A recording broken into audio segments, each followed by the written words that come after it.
اردو کی میں بیٹی ہوں، میرا نام غزل ہے،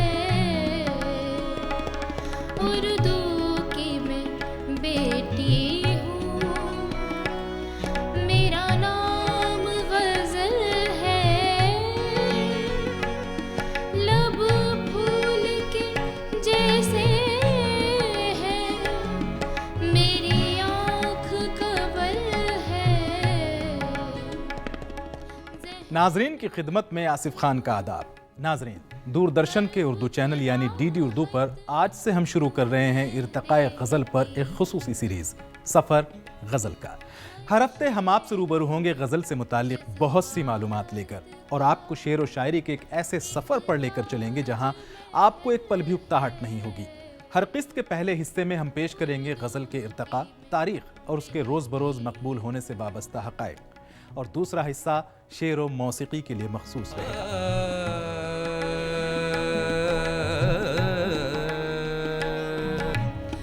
بچپن میں ولی نے میرے نخرے اٹھائے، پھر میر نے مجھ کو دیا باہوں کا سہارا، میں گھٹنیوں چلتی ہوئی دلی چلی آئی، اس شہر میں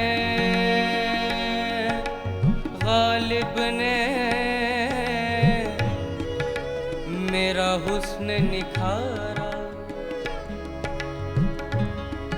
مومن نے کبھی ذوق نے رخسار کو چوما،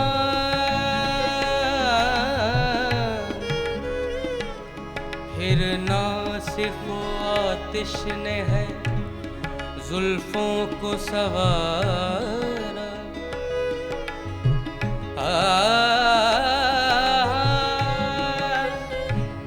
اس دور میں موجود ہے لاکھوں میرے عاشق،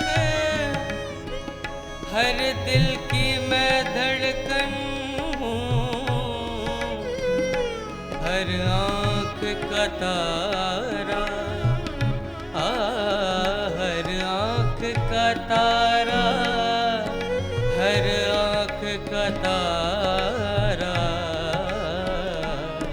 اردو کی میں بیٹی ہوں، میرا نام غزل ہے، اردو کی میں بیٹی ہوں۔ ناظرین، غزل ایک ایسا لفظ ہے جس کے زبان پر آتے ہی دل میں محبت کا جذبہ موجزن ہو جاتا ہے۔ غزل ایک ایسی صنف شاعری ہے جو ذہن کو سکون اور قلب کو اطمینان بخشتی ہے۔ غزل ایک ایسا احساس ہے جو انسانوں کو ایک دوسرے کے قریب کرتا ہے۔ غزل ایک ایسا جذبہ ہے جو ہر شے میں جشن تلاش کر لیتا ہے۔ تو آئیے گفتگو کریں آج ایک ایسے سفر کی جو صرف دل سے زبان تک کا فاصلہ طے کرتا ہے۔ غزل کے اس طویل سفر کے بارے میں آئیے بات کرتے ہیں مشہور نقاد پروفیسر صادق سے، اور معلوم کرتے ہیں غزل کی تاریخ کے بارے میں۔ اردو میں جب غزل آئی تو بہت ہی ایک دلچسپ بات آپ کو میں بتاؤں کہ وہ غزل حضرت امیر خسرو سے منسوب ہے، آج سے 700-750 سال پہلے کی، اور وہ غزل اس طرح سے لکھی گئی کہ ایک مصرع اس کا فارسی تھا اور دوسرا مصرع اردو یا ہندی ملی جلی، کیونکہ اس زمانے میں ہندی اور اردو ایک ہی نام تھا، الگ الگ نام نہیں تھے۔ اردو تک آتے آتے غزل میں ایک بڑی تبدیلی جو سب سے پہلے دیکھنے کو ملتی ہے وہ یہ کہ غزل میں مرد کی طرف سے اظہار عشق ہوتا تھا اور وہ عورت کے لیے ہوتا تھا عموماً، لیکن ہندوستانی جو روایت تھی وہ روایت اس میں اس طریقے سے داخل ہوئی کہ اظہار عشق عورت کی طرف سے کیا جانے لگا، جو گیتوں کے ہندوستانی گیتوں کی خصوصیت رہی ہے۔ مثال کے طور پر اردو اور ہندی کی جو پہلی غزل جو حضرت امیر خسرو سے منسوب ہے، اس غزل کا ایک شعر آپ کو سناتا ہوں میں۔ زحال مسکی مکن تغافل درائے نینا بنائے بتیاں، کہ تاب ہجرا نہ دارا میں جاں نہ لے ہو کاہد لگائے چھتیاں۔ اس میں آگے جا کے ایک مصرع آتا ہے، نہ آپ آئے نہ بھیجی پتیاں، یا سخی پیا کو جو میں نہ دیکھوں تو کیسے کاٹوں اندھیری رتیاں. ان سارے اس میں آپ نے دیکھا ہوگا کہ اظہار عشق عورت کی طرف سے کیا گیا. صرف امیر خسرو کی اس غزل تک محدود نہیں رہی بات. جب دکن میں غزلیں لکھی جانے والی تو ہم کلیات قلی قطب شاہ دیکھتے ہیں. قلی قطب شاہ دکن کا سلطان تھا اور شاعر تھا، بڑا لاجواب شاعر. اس کی غزل جو دیکھتے ہیں، پیا باج پیالہ پیا جائے نا، پیا باج یکتل جیا جائے نا، کہے ہیں پیا بن صبوری کرو، کہا جائے اماں کیا جائے نا. قطب شاہ نہ دے مجھ دیوانی کو پند، دیوانی کو کچھ پند دیا جائے نا. آپ نے دیکھا اس میں بھی عورت کی طرف سے اظہار عشق ہے. اس کے اور بعد میں آپ دیکھتے ہیں ہاشمی بیجا پوری، وہ کہتا ہے کہ سجن آویں پردے سے نکل کے باہر بیٹھوں گی، بہانہ کر کے موتین کا پروتی ہار بیٹھوں گی. تو اس طریقے سے یہ روایت جو کہ گیت کی روایت تھی، ہندوستانی گیت کی روایت تھی، ہندوستانی ایلیمنٹ تھا، یہ غزل میں داخل ہو گیا اور غزل کی ایک قوت بن گیا. ناظرین، غزل اپنے سفر پر تھی، کئی ملکوں سے ہوتے ہوئے ہندوستان آئی، کئی زبانیں بدلی.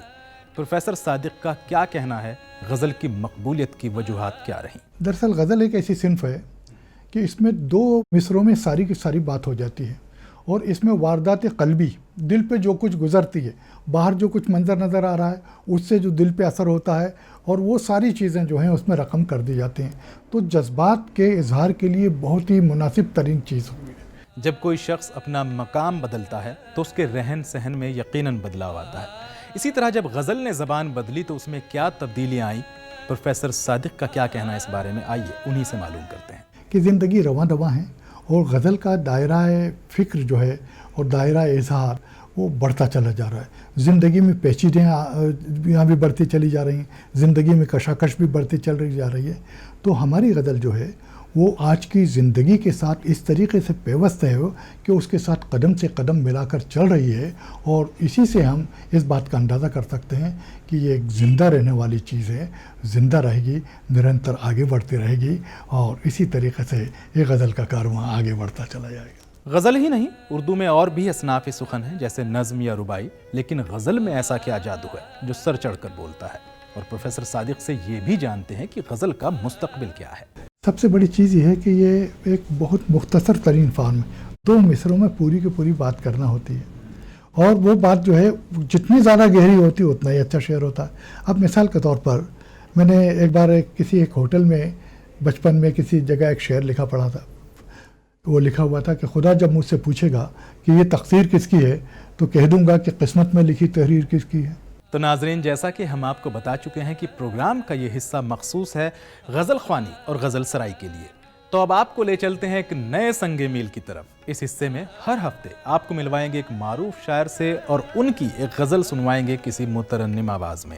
تو آئیے سفر غزل کا کے اپنے اس پہلے ایپیسوڈ میں آپ کو روبرو کراتے ہیں آج کے ایک ممتاز اور مشہور شاعر جناب وسیم بریلوی سے. وسیم بریلوی صاحب گزشتہ 6 دہائیوں سے ملک کی شاعری پر چھائے ہوئے ہیں. ان کا پرفکر کلام اور ان کی مسحور کن آواز نے پوری دنیا کے اردو داں طبقے کو اپنا دیوانہ بنا رکھا ہے. وسیم بریلوی نہ صرف ادب کی دنیا پر چھائے ہوئے ہیں بلکہ مشاعروں کے بھی وہ بے تاج بادشاہ ہیں. ان کے اشعار لاکھوں لوگوں کو یاد ہیں. ان کے اشعار کے ذریعے سے لوگ اپنے جذبات کا اظہار کرتے ہیں. ناظرین، کہتے ہیں کسی بھی شخص کو شاعری ایسے ہی نہیں آ جاتی. شاعر بننے سے پہلے قدرت اسے احساسات کی بھٹی میں تپاتی ہے، اور یہ تپتے ہوئے احساسات ہی شعر کے سانچے میں ڈھل کر اس کے درد، کرب اور جذبات کی ترجمانی کرتے ہوئے باہر آتے ہیں. وسیم صاحب کی ابتدائی زندگی اور ان کے شاعر بننے کی پوری داستان آئیے انہی سے سنتے ہیں. میں ایک ذمہ دار گھرانے سے تعلق رکھتا ہوں، اور ننیال اور ددیال دونوں کی طرف سے ذمہ داری تھی، لیکن انفارچونیٹلی جب ہم طرح سے سنبھلے تو ہماری ددیال کی جائیداد وغیرہ تو سب کچھ وجوہات کی بنا پر بہرحال یہ کہ ہمیں ننیال میں رہنے کا شرف حاصل ہوا. اور ظاہر بات ہے کہ ننیال میں جو بچے رہتے ہیں ان کی تربیت میں کچھ چیزیں ایسی آ جاتی ہیں نفسیاتی طور پر کہ جو ان کی محرومیاں بن جاتی ہیں.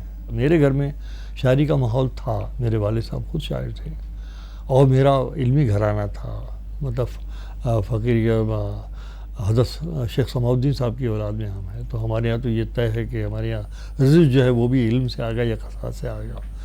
تو وہ تمام نسبتیں ہوتی ہیں جو آپ کو کہیں یعنی بکھرنے نہیں دیتی ہیں، یا مثال کے طور پر آپ کو لڑکھڑانے نہیں دیتی. وہ تمام اثرات جو ہیں یقیناً کہیں کار فرما رہے ہوں گے، چونکہ میں اس وقت اتنا باشعور نہیں تھا کہ کون بچا رہا ہے، کون تباہی سے بچا رہا ہے، کوئی چیز تھی جو مجھے روکے ہوئے تھی. اس تمام چیزوں کے بیچ میں نکل کر جب راستہ شاعری کا آیا اور شاعری میں اپنے آپ کو ایک سکون ملنے لگا، شعر کہہ کر سکون ملنے لگا، تو مجھے ایسا لگا کہ صاحب میرے پاس ایک ہتھیار ایسا آ گیا کہ جس سے میں بھی لڑائی لڑ سکتا ہوں. وسیم صاحب مشاعروں کی کامیابی کی ضمانت مانے جاتے ہیں. اور ناظرین، آئیے وسیم صاحب سے معلوم کرتے ہیں کہ وہ مشاعرے کے اسٹیج تک کیسے پہنچے اور اپنی اس شہرت کو وہ کیسے لیتے ہیں. کہ میں لائبریری سے مشاعرے میں پہنچا ہوں، میں قہوہ خانے سے نہیں پہنچا ہوں. میں پورا سب کچھ اپنا سفر وہاں طے کرنے کے بعد، تو میرے سامنے ایک بہت بڑا چیلنج یہ تھا کہ میں جس دور میں داخل ہوا تھا وہاں پر روایتی قسم کی شاعری کا ایک دور چل رہا تھا. ایک خاص طرح کی پوشش جو تھی وہ مشاعرے کا حصہ تھی. میرے پہناوے پر اعتراض ہوا کہ صاحب یہ لباس جو ہے مشاعرے کے لیے قابل قبول نہیں ہے. میں نے کہا کہ جناب علی، میں مشاعرہ میری منزل نہیں ہے. تو ان کا پھر مشاعرے میں نہ آئیے. میں نے کہا آؤں گا، اس لیے آؤں گا کہ مجھے جو بات کہنی ہے، مجھے اس سے بڑا اسٹیج دنیا میں کہیں نہیں دکھائی دیتا، اور دنیا کی کسی زبان کے پاس نہیں ہے. اگر مجھے ایکسیپٹ نہیں کیا گیا تو گھر بیٹھ جاؤں گا. شہرتیں جو ہیں، ایک ہے شہرت، ایک ہے مقبولیت، ایک ہے محبوبیت. شہرت، محض شہرت تو کئی ذریعوں سے ہو جاتی ہے، کئی طریقوں سے، لیکن شہرت کے ساتھ ساتھ وقار، شہرت کے ساتھ ساتھ لوگوں کے دلوں میں احترام، اور اس کے بعد پھر وہ اگلی منزلیں کہ محبت، محبوبیت، مقبولیت، یہ سب چیزیں خدا داد ہیں. اس پر کوئی آدمی ناز کرے یا کوئی کہے کہ میری لیاقتوں کو اس میں دخل ہے، تو میرے خیال میں اس سے زیادہ نادانی کی کوئی بات نہیں ہو سکتی. وسیم صاحب دلی اور لکھنؤ کے درمیان بسے یوپی کے ایک شہر بریلی میں پلے اور بڑھے. آئیے ان سے معلوم کرتے ہیں ان کی شاعری پر دبستان دلی کا رنگ چڑھا یا دبستان لکھنؤ کا. ہر جگہ کی اپنی کچھ روایات ہوتی ہیں. دہلی اسکول کے اپنے مطالبات تھے، اس کے بعد حالات بدلے، لکھنؤ اسکول کے اپنے مطالبات ہوئے، اور میرے خیال میں تو شاید دنیا کے کسی زبان کے ادب میں یہ خانہ بندی نہیں ہوئی ہے جیسی کہ ہمارے یہاں ہوئی ہے کہ آپ نے اس کو اسکولوں بٹ. ہاں یہ صحیح ہے، کچھ شہروں کو بھائی دلی میں سرپرستی قومی سطح پر ہو رہی تھی. ظاہر بات ہے کہ اس وقت شاعر کے پاس کوئی ذریعہ معاش ایسا تو ہوتا نہیں، اس وقت تو یہ مواقع تھے نہیں. اگر وہ فنکار ہے کہہ رہا تو اس کو سرپرستی چاہیے تھی دربار کی، ہے نا. اسی طریقے سے اگر دربار سرپرستی کر رہا ہے لکھنؤ میں، تو وہاں پر اہل قلم جمع ہوں گے، اہل فکر جمع ہوں گے، اور تخلیقات جمع ہوں گے. یہ تو اس زمانے کے تقاضوں کا تھا. ایسی حیدرآباد میں سرپرستی مل رہی تھی تو وہاں جمع ہو رہے تھے. تو ظاہر بات ہے کہ بریلی میں تو اس طرح کا کوئی انسٹیٹیوشن تھا ہی نہیں. وہاں اس طرح کی دربارداری یا نوابی یا امارت تھی ہی نہیں کہ جس کے تحت لوگ وہاں جمع ہوتے.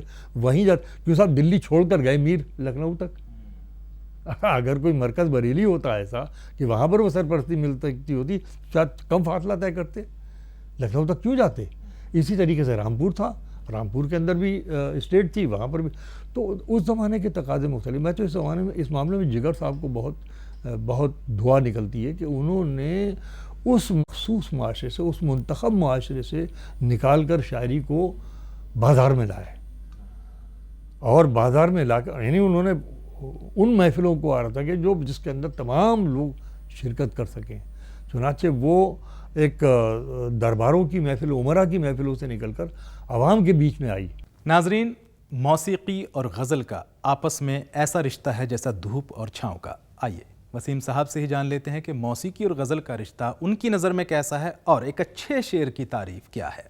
میں گائکی اور ترنم، اس میں بڑا بنیادی فرق ہے. گائکی جو ہے وہ سیکھی جا سکتی ہے، انسٹیٹیوشن ہے موجود، موسیقی سیکھ لیجیے آپ، سیکھی جا سکتی. ترنم سیکھا نہیں جا سکتا. ترنم اگر وجود کا حصہ نہیں ہے تو پھر وہ شعر کا حصہ نہیں ہو سکتا، تب وہ شعر کی ترسیل کا ذریعہ نہیں ہو سکتا. جس کو آپ ترنم کہتے ہیں یا آواز کہتے ہیں، تو جو بڑے بڑے تحت میں پڑھنے والے میں نے دیکھے بھی ہیں، سنے بھی، وہ بھی گنگنا کے شعر کہتے ہیں. ان کا ترنم ایسا نہیں ہوتا کہ وہ اسے پیش کر سکیں، لیکن اندر کا ردم، اندر جو اس کے موسیقی ہے، آپ کا میوزک ہے، وہ اس کا حصہ بنتا ہے، تو وہ گنگنا کر شعر کہتے ہیں. اب اگر وہ حاوی ہو جائے اور شاعری پیچھے چھوٹ جائے تو نقصان ہے شاعری کا، چونکہ ترنم تو وقت کے ساتھ ہے. آج سن رہے ہیں آپ، اچھا لگ رہا ہے آپ کو، کل آواز خام ہو جائے گی، باقی رہے گا آپ کا کلام. تو بنیادی توجہ جو ہے وہ شاعر کو اپنی کنٹینٹ پہ دینا ہے، اپنی شاعری پہ دینا ہے، اپنا جو احساسات ہیں ان کو کس طریقے سے وہ لفظوں کا جامہ پہنا رہا ہے، کیسے پہ کر عطا کر رہا ہے، اس پہ دینا ہے. ناظرین، وسیم صاحب کی شاعری کا اہم پہلو ہوتا ہے ان کی غزلوں کا مضمون. ان کا ہر شعر اپنے مضمون اور الفاظ کے انتخاب کی وجہ سے بہت اچھا مانا جاتا ہے. آئیے انہی سے جانتے ہیں کیا شے ہے کسی شاعر کو جو اچھی شاعری کے لیے مجبور کرتی ہے. نو ڈاؤٹ مطالعہ آدمی کے ذہن کو وسیع کرتا ہے، خیرات، مگر اس سے بڑی چیز جو ہے وہ ہے قدرت کا دیا ہوا انسان کے پاس وہ شعور جو مطالعہ کتب سے زیادہ مطالعہ کائنات کی دعوت دیتا ہے، جو مطالعہ حیات جو مطالعہ حیات کے میں رچ بس جاتا ہے، جو مطالعہ کائنات میں رچ بس جاتا ہے، وہ کسی ادارے کے بس کا نہیں ہے، وہ کسی کتاب کا بس کا نہیں ہے، وہ قدرت کی دین ہوتی. یہ کریٹیوٹی جب اس مقام پر آتی ہے تب وہ ایکسیپٹیبلٹی اختیار کرتی ہے. ناظرین، امید ہے وسیم بریلوی صاحب کے ساتھ یہ گفتگو آپ کو بہت پسند آئی ہوگی. آئیے اب وسیم صاحب سے گزارش کرتے ہیں کہ وہ اپنی ایک غزل ہمیں سنانے کی زحمت گوارا کریں. ملاحظہ فرمائیں. ذرا سا قطرہ کہیں آج اگر ابھرتا ہے، ذرا سا قطرہ کہیں آج اگر ابھرتا ہے،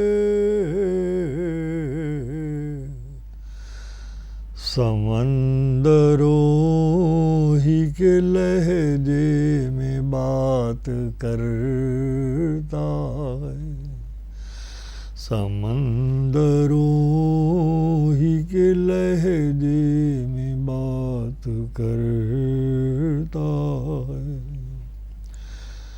کھلی چھتوں کے دیے کب کے بجھ گئے ہوتے، کھلی چھتوں کے دیے کب کے بجھ گئے ہوتے، کوئی تو ہے جو ہواؤں کے پر کترتا ہے، کوئی تو ہے جو ہواؤں کے پر کترتا ہے، شرافتوں کی یہاں کوئی اہمیت ہی نہیں، شرافتوں کی یہاں کوئی اہمیت ہی نہیں، کسی کا کچھ نہ بگاڑو تو کون ڈرتا ہے، کسی کا کچھ نہ بگاڑو. یہ شعر سنیے بطور خاص. زمین کی کیسی بھی کالت ہو پھر نہیں چلتی، زمین کی کیسی بھی کالت ہو پھر نہیں چلتی، جب آسمان سے کوئی فیصلہ اترتا ہے، جب آسمان سے کوئی فیصلہ اترتا ہے. آخری شعر پیش کرتا ہوں کہ تم آ گئے ہو تو پھر چاندنی سی باتیں ہوں، زمین پہ چاند کہاں روز روز اترتا۔ کیا بات ہے ناظرین، یہ تھے وسیم بریلوی صاحب جو اپنی ایک غزل سے ہمیں نواز رہے تھے، اور آئیے اب آپ کو وسیم صاحب کا کلام سنواتے ہیں ایک نوجوان اور مترنم آواز میں۔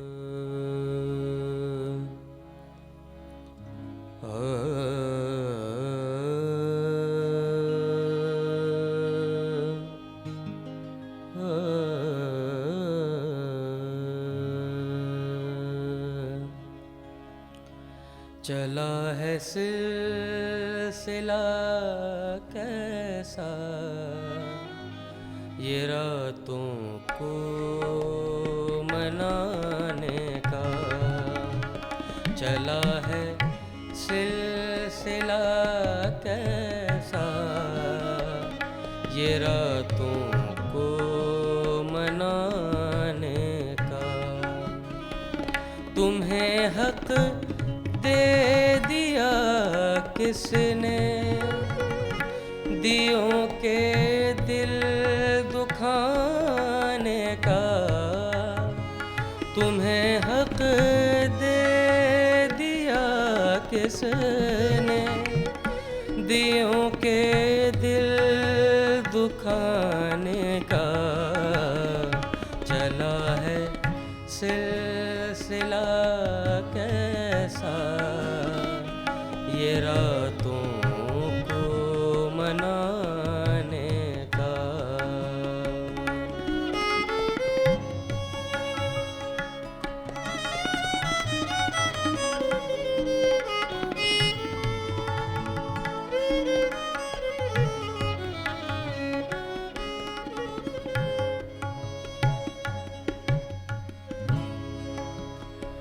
ارادہ چھوڑیے اپنی حدوں سے دور جانے کا، ارادہ چھوڑیے اپنی حدوں سے دور جانے کا، زمانہ ہے زمانے کی نگاہوں میں نانے کا، تمہیں حق دے دیا کس نے دیوں کے دل دکھانے کا، چلا ہے سلسلہ